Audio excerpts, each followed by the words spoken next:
Professor Satsangi obtained his master's degree in 1961. He served as lecturer in electrical engineering at Banaras Hindu University from September 1957 to May 1963 and reader in University of Jodhpur from May 1963 to November 1964. Professor Satsangi served Indian Institute of Technology, Delhi for 28 years in various academic capacities such as Assistant Professor, Associate Professor and Professor of Electrical Engineering, while also holding various important positions in administration such as Head of Department, Dean Undergraduate Studies, Dean Industrial R&D and Managing Director of Foundation for Innovation and Technology Transfer. He worked as Honorary Director, Dalbagh Educational Institute from May 1993 to March 2002. Professor Satsangi has been holding his current position as Chairman Advisory Committee on Education, Dalbagh Educational Institutions since August 2002. Professor Satsangi's major contributions are in the field of applied systems engineering, including socio-economic systems such as transportation and energy systems. He was the founder president of System Society of India from 1981 to 84 and the first chief editor of its Journal of System Science and Engineering called Paritantra. He has published 90 research papers in refereed journals and has attended several national and international conferences. He has successfully guided 35 PhD scholars. He has been the recipient of several prestigious awards, including the National Systems Award, Lifetime Achievement Award conferred by IIT Roorkee, and Times of Systems Movement Award conferred by System Society of India. Professor Satsangi was acclaimed the spiritual leader, the 8th son Sadguru of Radha-Swami Faith, Dalbagh, on 18th May 2003 through consensus in a special general body meeting attended by about 25,000 representatives of Radha-Swami Faith, with a following estimated to be about 500,000. We request Professor Satsangi to enlighten us with his vision talk. Professor Satsangi, please.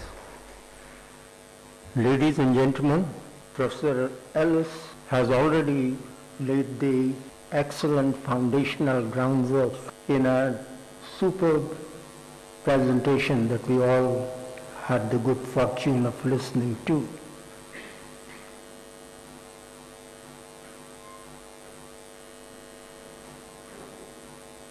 First and foremost, I'm deeply beholden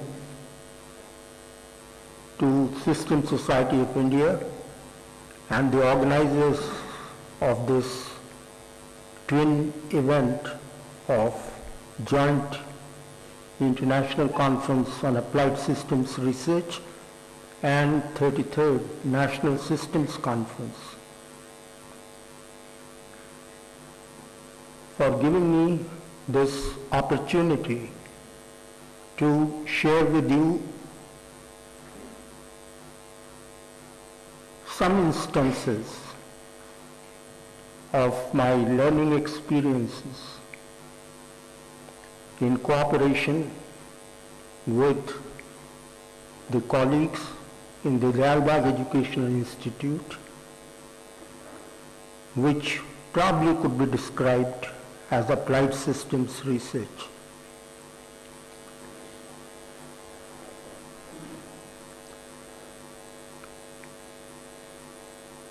I am indeed overwhelmed by the presence of distinguished, outstanding personalities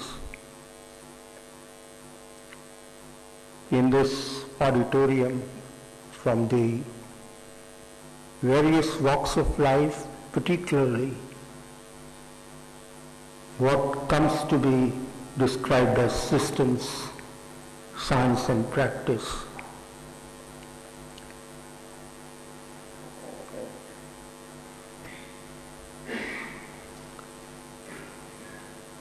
In order to understand the motivation for the applied systems research for better worldliness that I wish to present, it is necessary to look at the educational and research perspective at the Dalbagh Educational Institute. And I draw upon some of the excerpts from the speech of Sir Sahibji Maharaj from his convocation address to graduates of Agra University, delivered 75 years ago. Education, more education, education made perfect is the only panacea for our country's ills and evils. And that continues to be our faith in supporting the DEI system of education here for bringing about better worldliness.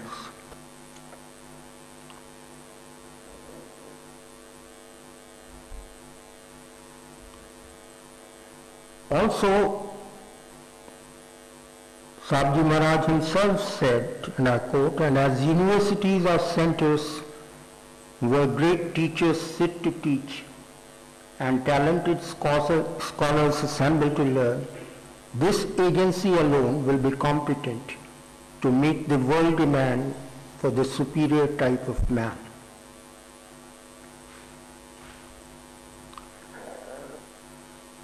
As Professor Ellis has traced, in the earlier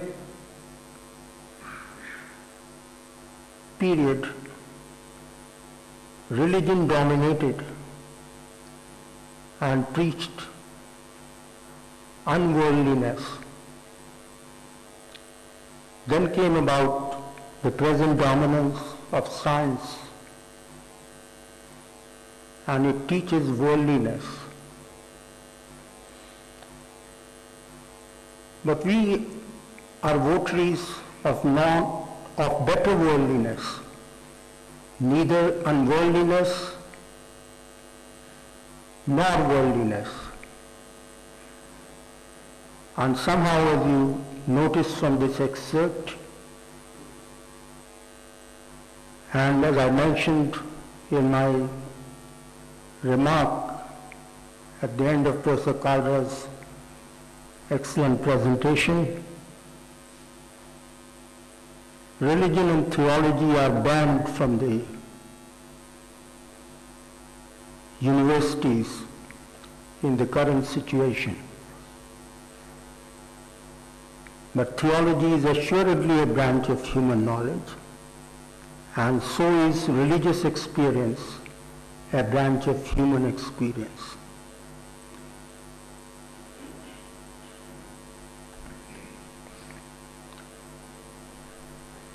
This is very remarkable that Providence has located within the human body, apart from the mind, a special spiritual faculty.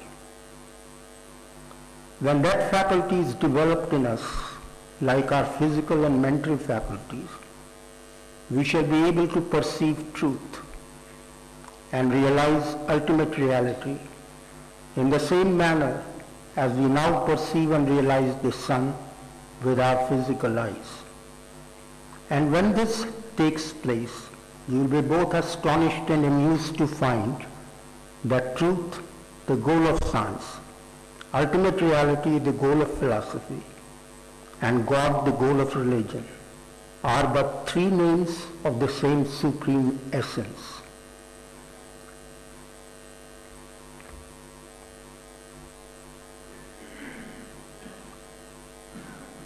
DI educational policy, as formulated by the founder director, revered Dr. M. B. Lal Sahab, whose portrait you see in this hall, was to bring about physical, intellectual, emotional and ethical integration of an individual with a view to evolving a complete man who possesses the basic values of humanism, secularism and democracy, and who is capable of giving a fuller response to social and emotional challenges.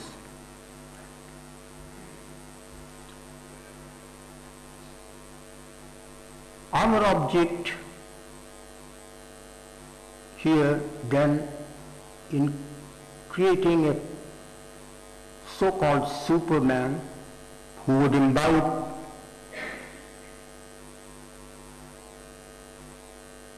all the qualities of physical faculty, mental faculty and spiritual faculty. And this would then be the true achievement of the goal of education. In Sanskrit there is a proverb, sa vidya ya vimuktaye. That is education which leads to complete emancipation.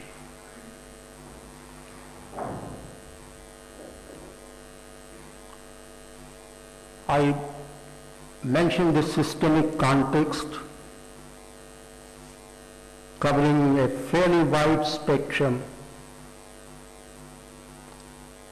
so as to prepare a preface for my presentations.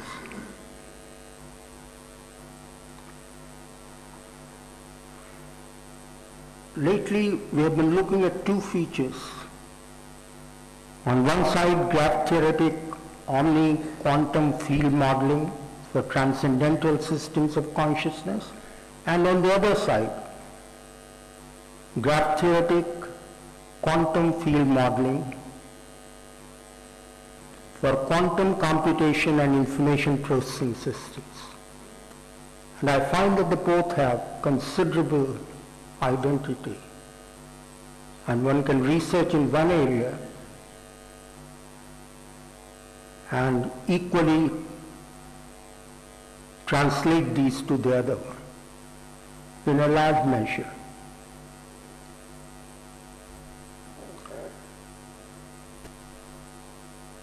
Man as a microcosm has these three features of faculties, the inner core being the spirit force, the periphery or secondary covering being the mind, and the outer frame being the physical body. And there is interaction among these. Similarly, the macrocosm has these three big divisions. In fact, the microcosm, human microcosm, is a sort of mirror reflection, not quite the mirror reflection, but sort of mirror reflection of the macrocosm.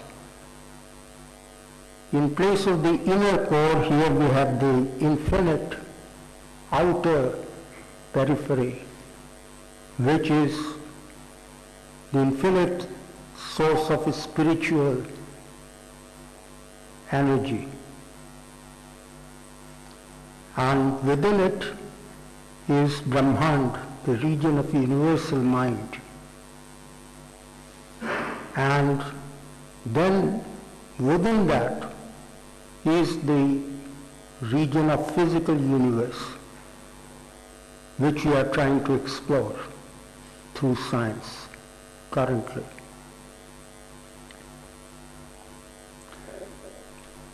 This is the model that I have presented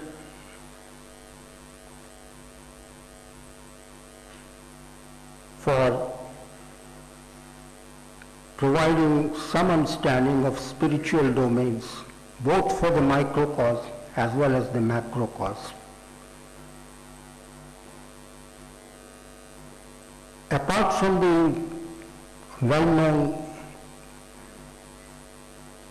across variable sources and through variable sources, all that it entails is the conceptualization of a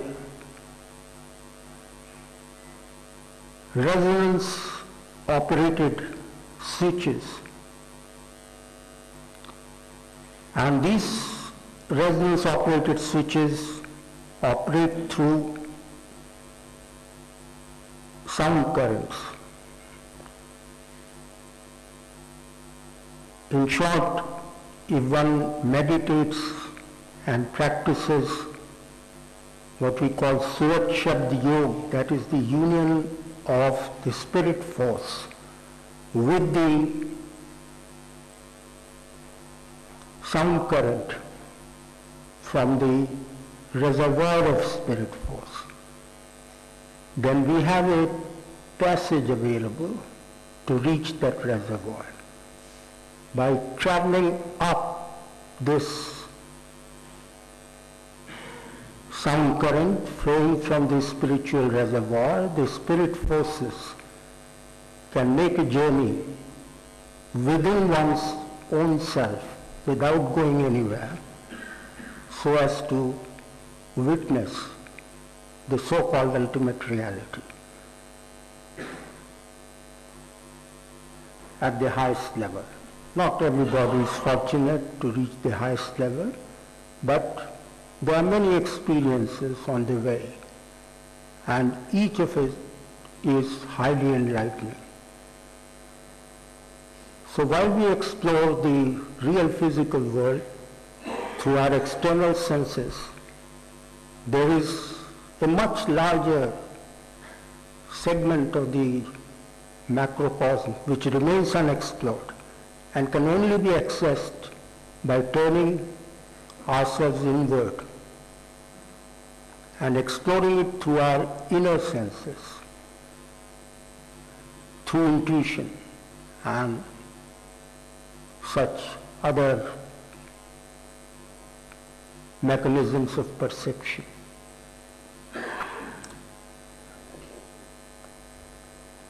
This is a linear graph for the same one.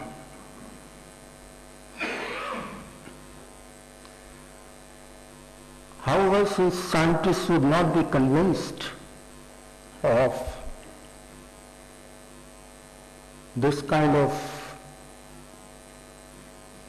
modeling framework and its explanations without experiencing these, we also made an effort to see what we could do at the level of the physical to make indirect scientific measurements of spirituality.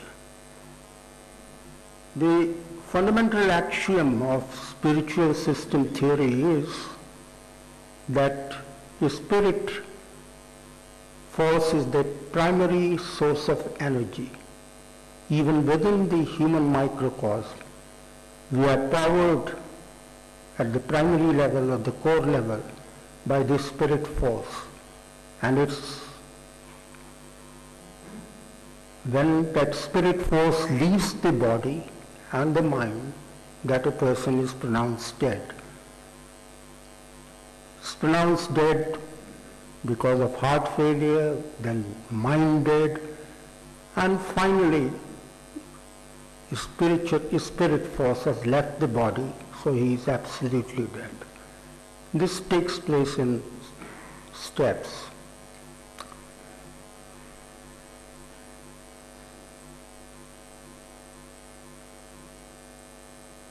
In this way, we visualize that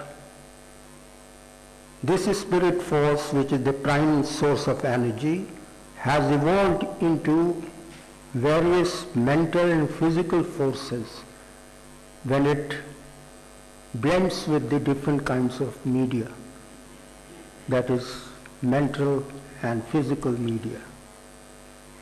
So in this physical universe, it takes the form of one of the four fundamental physical forces of nature. And the one which is easiest to sense is electromagnetic energy. So if we were to measure electromagnetic energy, electromagnetic wave, and then relate it with the spiritual activity. For instance, in measuring the spiritual consciousness of the Albab community, we would make these measurements in our prayer hall, congregational meditation cum prayer meetings in the community hall. And we would see that there were distinct markers to correlate the spiritual activity with the measurements that were taken. However, to begin with, our measurements have been of low sensitivity and quality. We hope to acquire SQUIDs, superconducting quantum interference devices, which are very sensitive magnetometers, and then we are likely to improve the quality and sensitivity of indirect measurements of spirituality. In the last two National Systems Conferences, we have indeed presented research papers on these indirect scientific measurements of spirituality.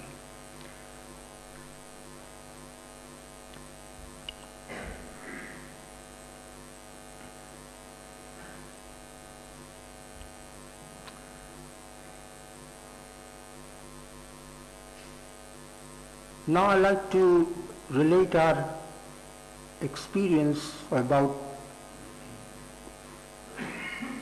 5 years ago.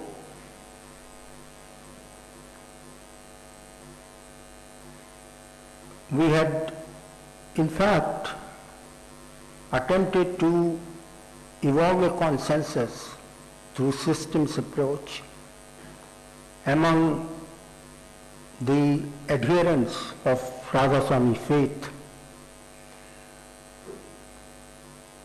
so as to achieve the lofty ideal of fatherhood of God and brotherhood of man.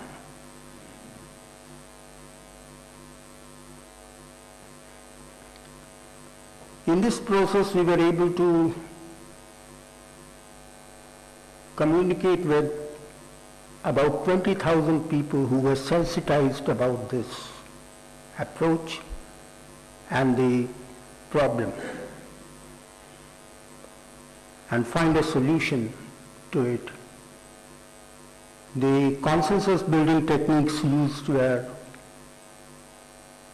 the commonplace ones like nominal group technique or the idea engineering approach, Delphi studies, and the scenario building exercises. About 1,000 people out of these 20,000 had actually participated in interactive seminars held throughout the world at different locations. We have what we call satsang branches.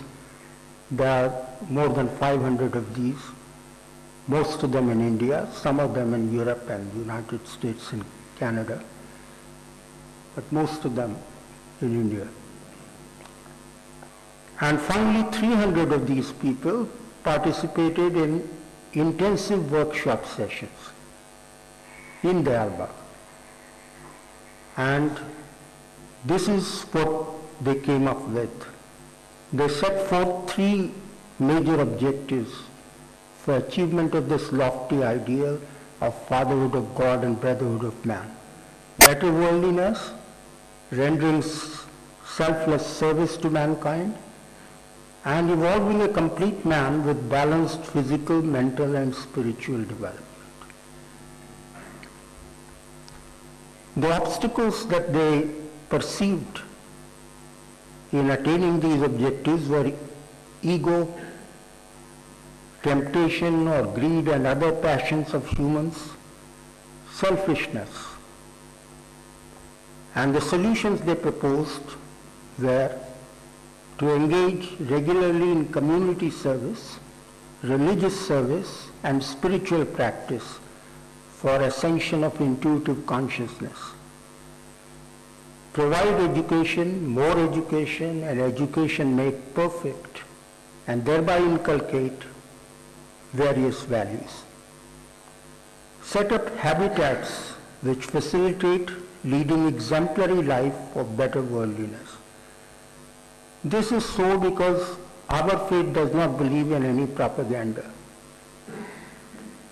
And the only way we want to convey our way of life is by living it and demonstrating it as an example, without advertising it or without making any propaganda for it. So this is how setting up habitats where such better worldliness could be practiced as an exemplary way of life became important. So that's one of the projects that we had completed.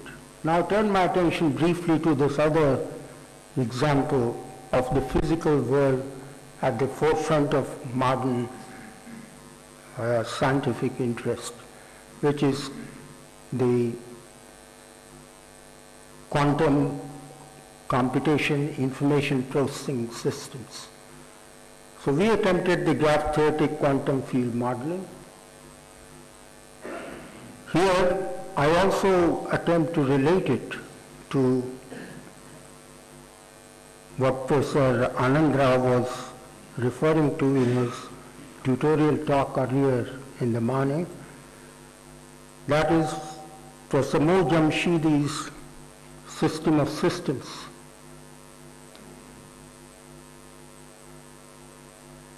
It's not quite a large-scale system which would qualify as a system of systems. That would be system of subsystems. From what Professor Mo Jamshidi said and what is reproduced here, from the control problem point of view, the difficulty arises that each system's control strategy cannot depend solely on its own onboard sensory information, but also due to communication links among all the neighboring systems or between sensors, controllers, and actuators. The main challenge in design of a controller for system of systems is the difficulty or impossibility of developing a comprehensive model either analytically or through simulation. By and large, some control paradigms should be available if such a mathematical model could be developed.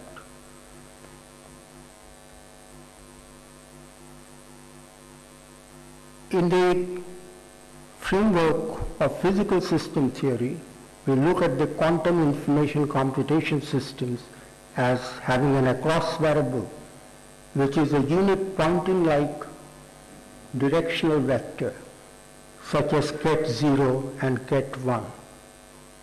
Those familiar with quantum computing know this pretty well. And the true variable becomes the probability parameters for quanta of information or computation data or energy flow rates. For example, qubits per second per unit surface.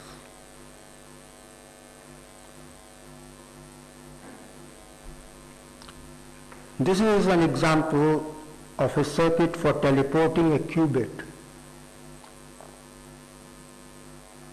There is a paper which will be presented in one of the sessions of the conferences where I happen to be the third author, along with first author as Dr. Vishal Sahni and second author as his research scholar, Ms. Dayalpari Srivastava. And I'm the third author. However, since writing that paper, we have finalized something which would seem to qualify as being in the area of system of systems. And I point out how as I go along.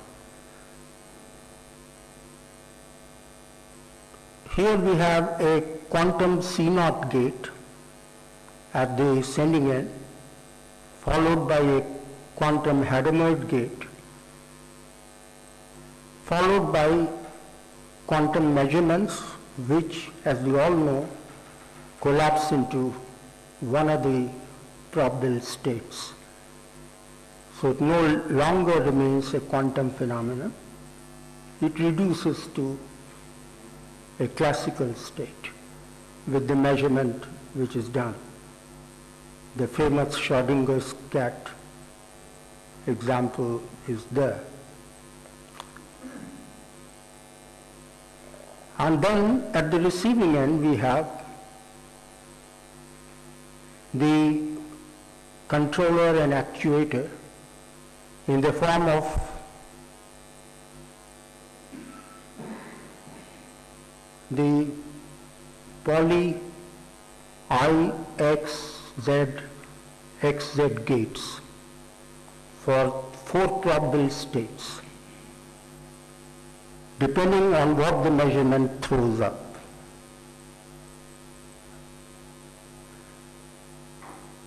So there is a problem here, as you notice, of telecommunication, of the measurement that is done, and at the moment that is feasible only through classical channels of communication. It's not feasible through quantum channels of communication. So right now it would have to be done through classical channels of communication. And this is just as well because those reduce to classical states. At the sending end, what is applied as information or supplied as information is the qubit to be transported. Let's say ket psi equal to alpha ket 0 plus beta ket 1, where alpha and beta are the probability parameters. And alpha squared would be the probability of the information flowing along the pointing like vector ket 0. And beta squared similarly is the probability of the information flowing rather along the other ket 1 vector than the ket 0 vector. So these are the 2 probable states for the qubit to take. And then the other thing which is applied at the 2 other ports is the quantum entangled Bell state, one of the Bell states, beta 00. I'll not go into the mathematics of it, it would take too long to explain these, and this would perhaps be presented in the other paper that I have referred. So we have at the sending end the Norman boundary condition, which is in the form of a current source or a through variable source or a flow variable source. Y variables are specified, as you notice here, at the extreme left in the top. And then we have the transfer function models of the subsystems at the y10 is equal to transfer function of the C0 gate times y at the 0 level, and so on. Then we have the transfer function for the Hadamard gate.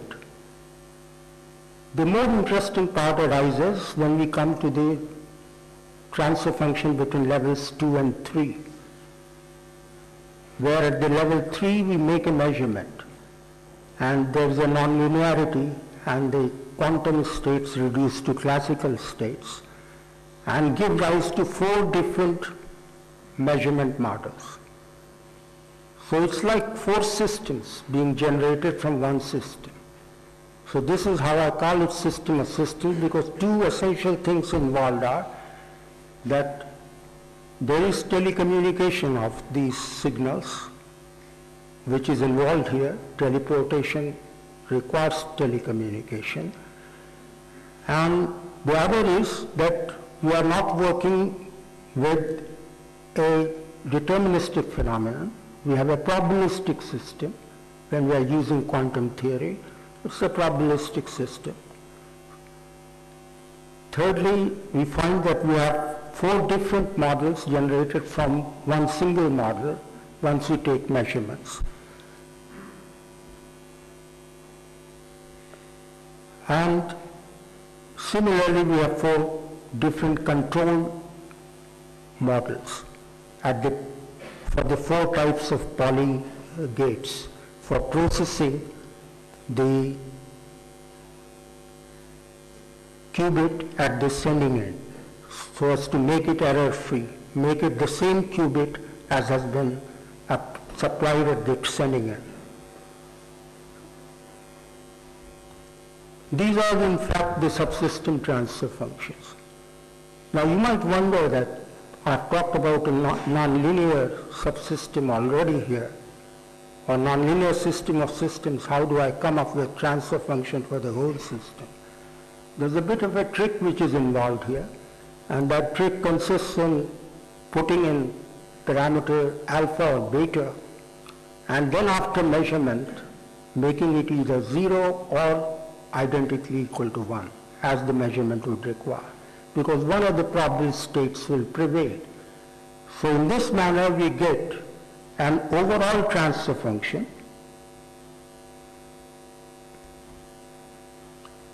four different overall transfer functions, and each one of them would give us the same teleported qubit.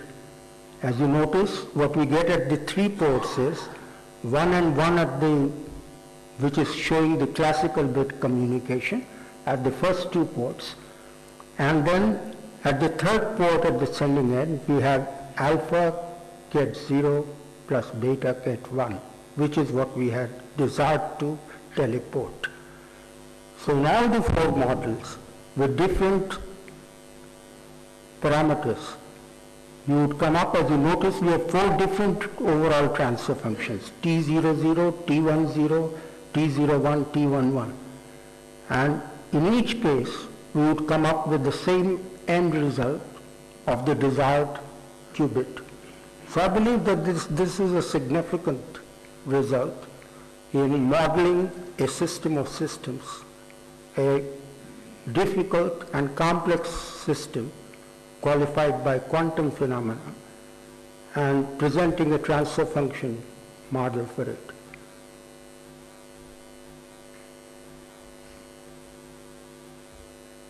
Well, there are other implications. I'll not go into it. I now turn my attention to more relevant things, socially relevant things once again, which is what we are trying to do now. Very recently, the earlier exercise that of consensus building that I had referred to was done 5 years back. This has been done barely 3 months back, 3 or 4 months back. This is the policy design and action plan for holistic development of Raja Barari Timani tribal community for better worldliness. And this is a 5-year plan for the period 2009 to 2014. Once again, this is being presented in the form of a paper by Mishra et al. In session 1A following the inaugural session. So I have not gone into the details. I would merely mention here that here we have 9 different sectors for development on which consensus has been built with regard to the objectives, with regard to the constraints, and with regard to the probable solutions. And work has already begun in implementing these. The work has started to translate this into practice in the Raja Barari Timani forest area, which we would like to see develop, as an eco-forest area. Similarly, we are wanting to develop the Albag as an eco-village. When the Albag was founded about 95 years ago by Sir Sahibji Maharaj, it was in a rural setting, and it was about a couple of miles from the Agra city. However, since then, the Albag is surrounded on 3 sides by totally haphazard and highly dense settlements. This loop that you see represents the river Yamuna, which surrounds us here in the Albag.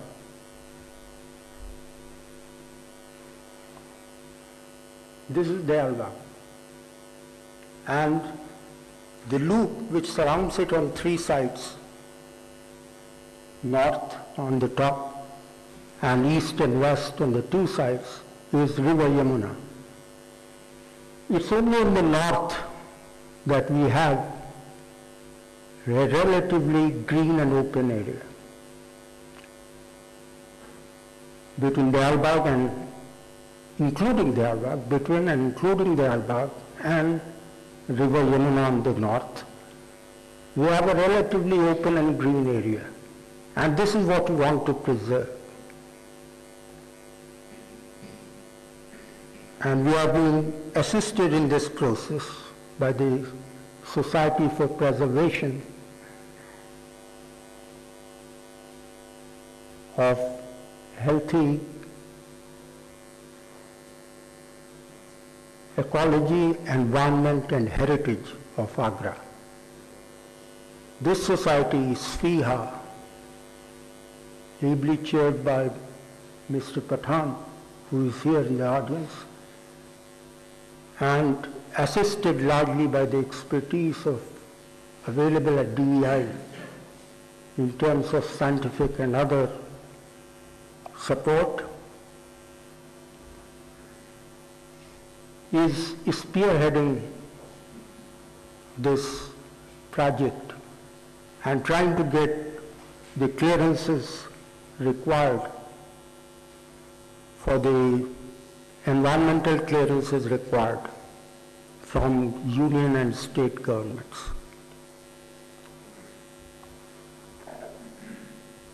So here's what I've mentioned about this society. And these are some of the proposed projects by SFIHA. They have already done the environmental impact assessment and submitted it to the state government. The union government is pretty well inclined to support this project. And we are willing to go it alone by ourselves too. But the regulations will prevent further exploitation and haphazard development outside the Alba.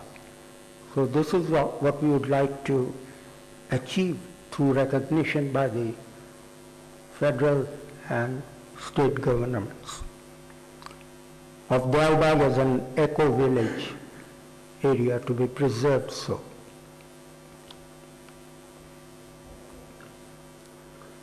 This is how we wish to tackle the water problem. In the recent issue of the Scientific American, there was an article on WWS technologies for energy, wind, water and solar. And the authors of this article claim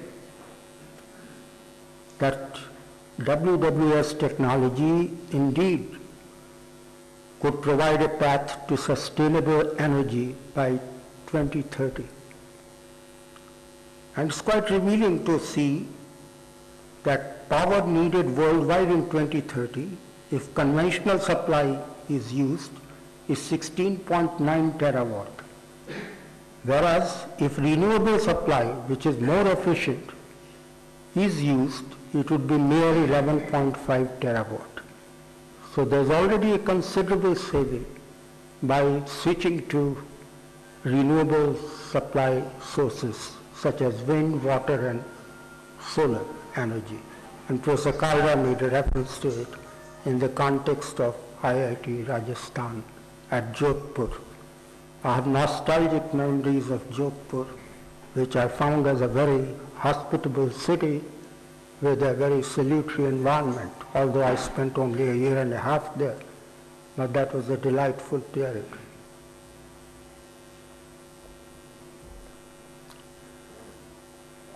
This is another kind of application which we have undertaken quietly. Long ago, we had some adherents of Radha-Swami faith in Sri Lanka also. But with the appearance of terrorists there in the form of Liberation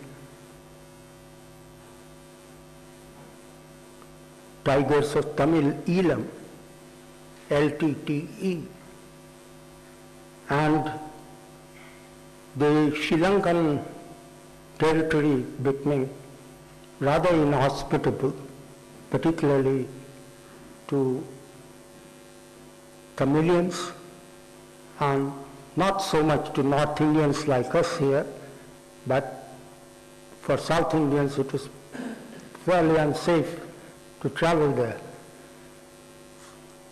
And most of the adherents of Radhaswami faith were Tamil-speaking people there, not Sinhalese. Sinhalese have their Buddhist religion which they follow. But Tamil-speaking people, there were some, and we had our branches there, Satsang branches there. We in fact had an association for Sri Lanka, regional association for Sri Lanka, but it all lay dormant for a number of years when LTTE was holding sway in the region. So our presence was next to nothing. When both my predecessors and I made an attempt to reach out to these people, particularly around 2006, summer of 2006, when LTTE was in its peak ascendancy, and the hapless Tamilians were doubly victims of both these LTTE terrorists as well as the Sri Lankan armed forces, because they were suspicious of their loyalties. So they had a very difficult time there. They still have a very difficult time, but much better now. So at that time, we took recourse to this spirit-to-spirit contact.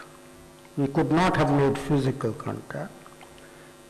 So we said that, all right, if this is right what we believe in, it should be possible to establish this contact. And this is why I said we made an audio connection, reached out to them, began transmitting audio, video,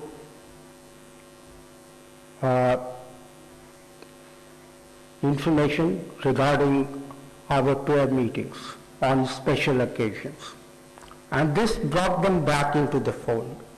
And from what we learned through them, this helped them to weather the crisis period considerably more